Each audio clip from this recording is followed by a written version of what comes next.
నా గురించి ఇక్కడ దాసుడు కూడా చెప్పినారు. చెప్పిన తర్వాత క్రిస్టఫర్ గారు అయ్యా బాప్తిజానికి సిద్ధపరుద్దామని చెప్పి అంటే అప్పుడు వెతికితే ఎక్కడ బాప్తిజానికి స్థలాలు ఎక్కడ ఆ మందిరాల్లో జరగట్లేదు. ఒక్క శాలేం ప్రార్థనా మందిరం విశాఖపట్నంలో VBS జరుగుతుంది. ఆ చివరి దినం బాప్తిజం రోజు అక్కడికి నన్ను తీసుకెళ్లారు. నేను ఇంకొక స్నేహితుడిని ఇద్దరం వెళ్ళాం. ఇద్దరం రక్షించబడ్డాం. ఆ ఇద్దరం మమ్మల్ని తీసుకెళ్లి అక్కడ అప్పుడు మార్టిన్ గారు కూడా ఉన్నారు. ఆయన పేరు రాసినాడు. మా ఒక అన్న పేరు మైకిల్ అని పెట్టినాడు. నాతో పాటు వచ్చిన ఆయన పేరు అప్పటికి మాటలు ఓన్లీ వీల్ చైర్లు వెళ్తున్నారు అంకులు. గిడిన్ అని నా పేరు పెట్టినాడు ఆయన. బాప్తిజం తీసుకున్నాం. బాప్తిజం తీసుకోగానే నాకు వచ్చిన ఆ తర్వాత బాప్తిజంలో సాక్ష్యం ఇద్దామని చెప్పి హస్తనిక్షేపణ అయిన తర్వాత సాక్ష్యం ఇచ్చడానికి అందరినీ కూర్చోబెట్టినారు. నేను అనుకున్నాను సేవకు నన్ను పిలుస్తున్నాడు దేవుడు అన్న నాలో ఎంతో సంఘర్షణ జరుగుతుంది. అప్పుడు నేను సిద్ధపరుస్తున్నాను. ప్రభా ఇక నేను చదువు ఆపేస్తాను, నీ కొరకు నేను సేవకుని అవుతాను, నేను నీ సేవ చేస్తానని చెప్పి నాలో నేను మాట్లాడుకుంటున్నాను. ఇలా చెప్పాలి సాక్ష్యంలో, ఇలా రక్షించబడ్డాను ఇది అని. నాకన్నా ముందు నా స్నేహితుడిని పిలిచినారు సాక్ష్యం చెప్పమని. అతను నిలబడి మొత్తం నేనేమనుకుంటున్నాను అంతా చెప్పి నేను ఇక పూర్తికాల సేవకు నా జీవితాన్ని సమర్పించుకున్నాను అని అన్నాడు. ఈ మాట నేను కూడా అంటే ఇద్దరం కాపీ చేసినట్టే ఉంటుంది, కాపీ పేస్ట్ అంటారేమో అని నేను కేవలం నా రక్షణ జీవితాన్ని చెప్పేసి నేను ముగించి కిందకు వచ్చి నా స్నేహితుని అడిగినాను, ఏం రా నేను చెప్పాలనుకుంటే నువ్వు చెప్పినావు, ఏమైనా విన్నావా నేను చెప్తుంది అని అన్నాను. అంటే లేదు నేను కూడా ఎప్పుడో తీర్మానం తీసుకున్నాను. ఇప్పుడు ఆ స్నేహితుడు ఒంగోలు దగ్గర కొండేపిలో పూర్తికాల సేవకుడిగా సేవ చేస్తున్నాడు. ఆనాటి మొదలుకొని ఈనాటి వరకు. నన్ను అప్పుడు రిజల్ట్స్ వచ్చినాయి ఒక వారం తర్వాత. నాకు డిగ్రీ రిజల్ట్స్, గ్రాడ్యుయేషన్ రిజల్ట్స్ చూస్తే నా రిజల్ట్స్లో నేను చూసినది, నాకు జనరల్గా నేను చూసే అలవాటు ఏంటంటే 3rd క్లాస్ ఆ తర్వాత అలా చూసుకుంటూ వెళ్తాను. 3rd క్లాస్లో లేకపోతే లేనట్టే నా నెంబర్. ఇది నాకున్న, ఎందుకంటే నా జీవితం అలాంటి. యేసు ప్రభువు నమ్మిన తర్వాత బాప్తిజం తీసుకున్న తర్వాత ఏం జరిగిందని అంటే అప్పట్లో 1st క్లాస్లో నా మార్క్ కనపడింది. నాకు 1st క్లాస్ వచ్చింది. 72% మార్కులు వచ్చినాయి నాకు. ఇది నేను ఎంతో సంతోషంగా నా తల్లికి ఆ కాలంలో ల్యాండ్ లైన్ కాల్ చేసి, అమ్మా నేను ఇట్లా 1st క్లాస్లో మార్కులు పాస్ అయ్యానమ్మా అని అన్నాను. నా తల్లి మాటలు ఇప్పటికీ నేను మరవను. ఎప్పుడు చెప్పినా నాకు ఎంతో దుఃఖం వేస్తుంది. అన్నది ఫోన్లోనే, ఇన్ని అబద్ధాలు ఆడే బదులు చచ్చిపోతే మేలు కదరా అంది. అందుకే అబద్ధం ఆడకూడదు. అది నన్ను ఎంతో గాయపరిచింది. నేను మొదటిసారి నాకు 1st క్లాస్ మార్కులు వచ్చినాయి.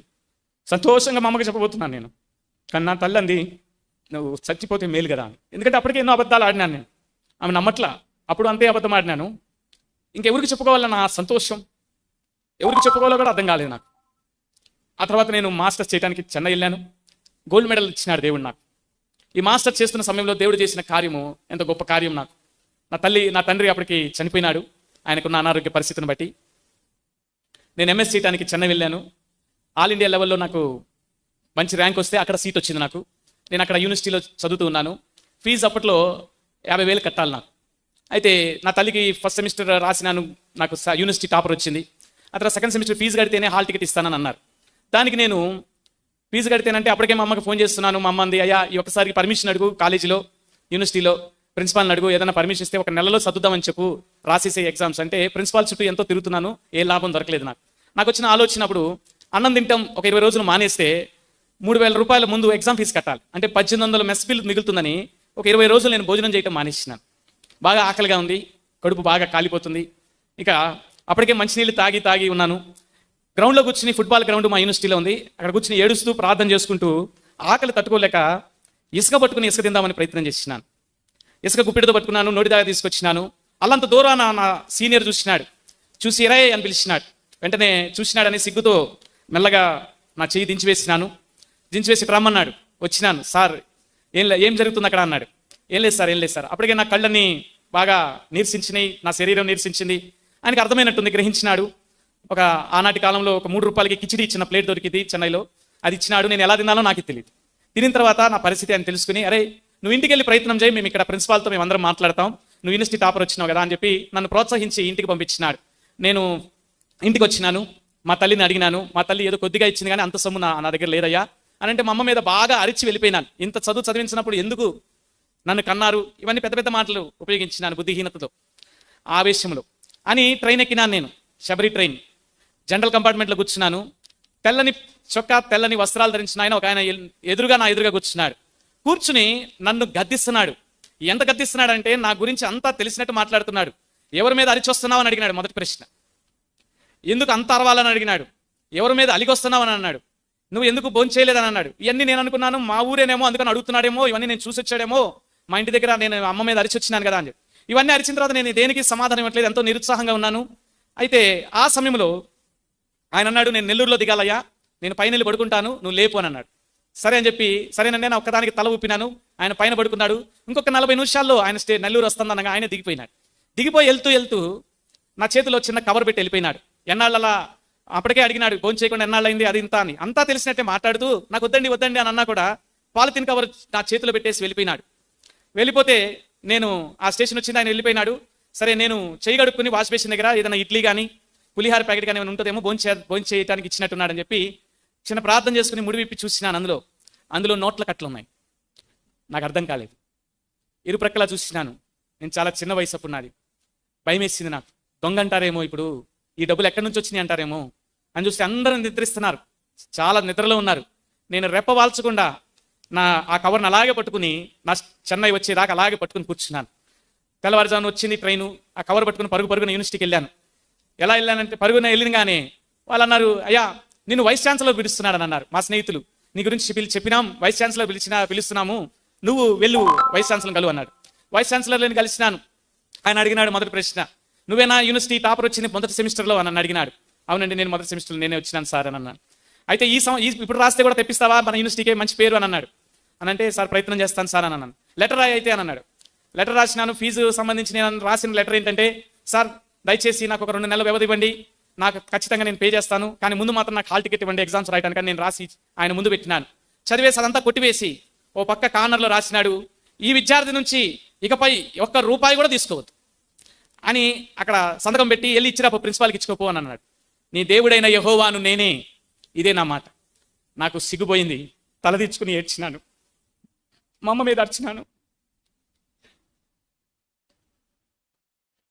నన్ను లెంపకాయ కొట్టినట్టు అనిపించింది. దేవుడు, నీ దేవుడైన యెహోవాను నేనే కదా, ఎందుకు ఇంత ఓపిక పట్టలేదని ప్రిన్సిపాల్ దగ్గరికి వెళ్ళినాను. ప్రిన్సిపాల్ అన్నాడు, అసలు ఏం చెప్పొచ్చో లోపల అని అన్నాడు.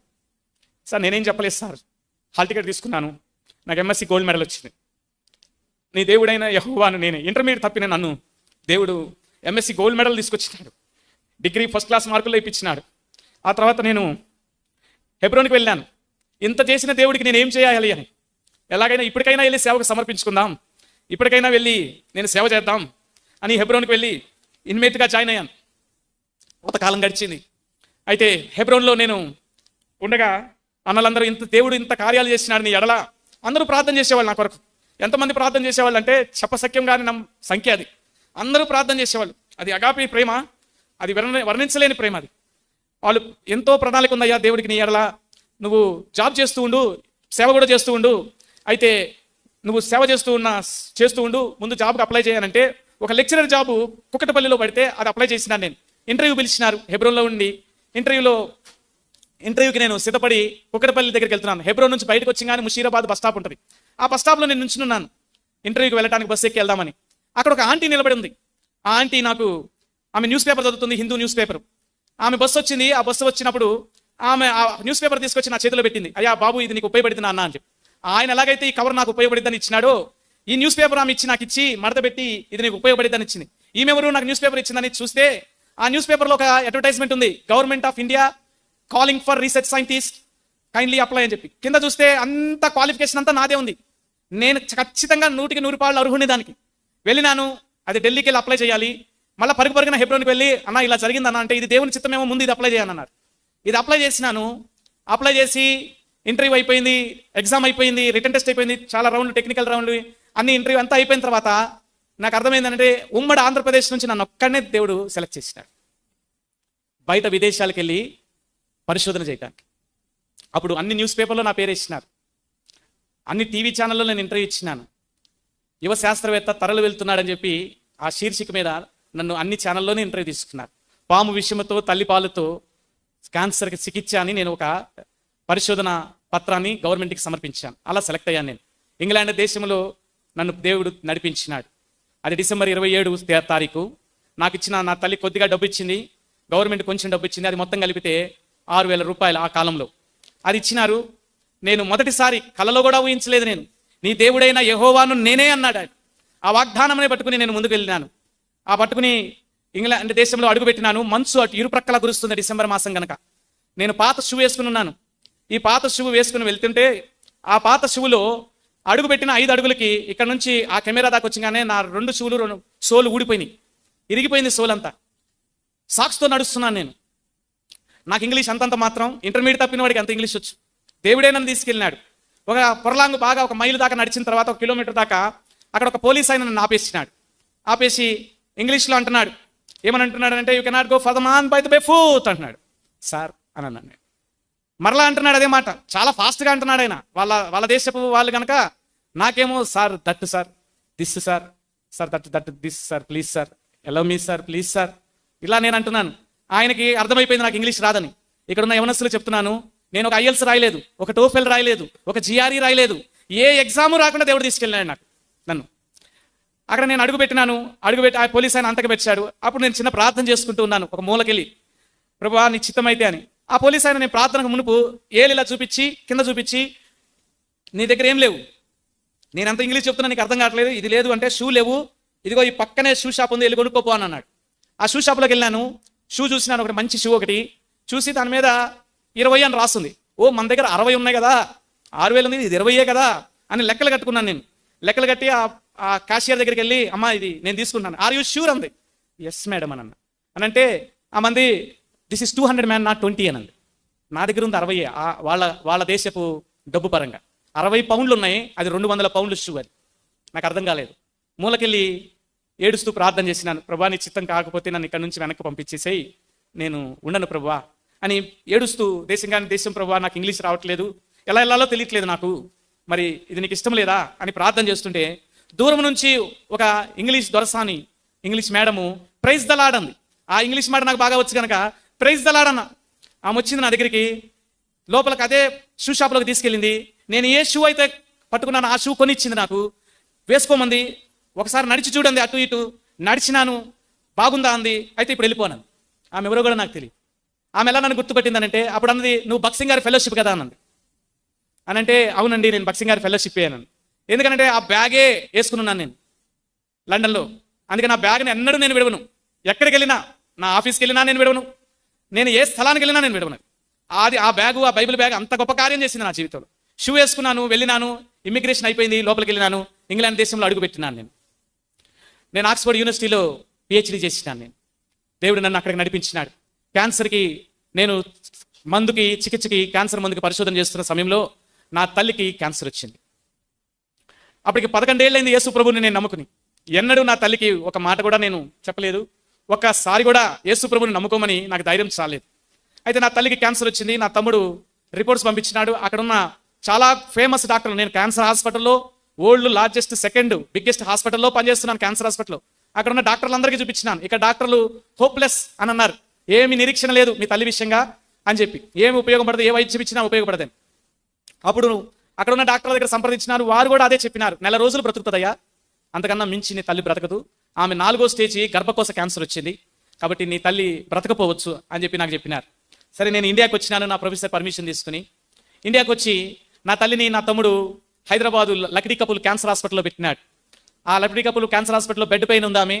నేను వెళ్ళినాను, డాక్టర్లను కలిసినాను. వాళ్ళు అదే మాట చెప్పినారు, అయ్యా నువ్వు అదే పరిశోధనలో ఉన్నావు, అదే వృత్తిలో ఉన్నావు, నీకు కొత్తగా చెప్పేదేం లేదు, రిపోర్ట్స్ అని ఇలా చెప్తున్నాయి అని అంటే, అయితే ఒక చిన్న ప్రయత్నం చేద్దాం, ఆపరేషన్ చేద్దాము, చేసి కొద్దిగా ప్రయత్నం చేద్దాము నువ్వు చెప్తున్న దానికి అని అన్నారు.